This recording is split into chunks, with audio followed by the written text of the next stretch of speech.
मग काय आई म्हणली नाही त्यात तूच जा जेवायला. मग आईला मी तर काय म्हणले नाही जात. मग तू येत असलं तर आपण दोघं जाऊया. काय यार नित्या माळाला मला जेव्हा बोलायला लागलाय काय कळतं का नाही तुला? आता असले काय असते का नाही ते अगोदर चल म्हटलं असतं मी. ए चतुर बावड्या, तुझ्या बाण माळाला मटणा जेवण घातलेलं का? का का घालू नये त्यासून काय उडत नाही का? अरे मटा नाही म्हणलं ती लगेच खाली येतील चापून वडतील आणि जाताना आशीर्वाद देऊन जातील. जातील का नाही सांग बघू. होला चतुर बावड्या, मग काय ठेवू नये सांग मला. मग तू म्हणतोय ते बरोबर आहे, पण चतुर बावड्या त्या पाहुण्याच्यात बी लय भारी जेवण असते बरं का. भारी असते.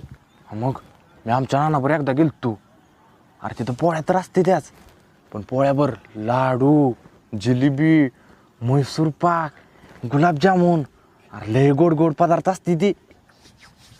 अरे ती मोठ्या लग्नात कसं असते बघ, ताट भरून जेवण तो सगळं असतं या.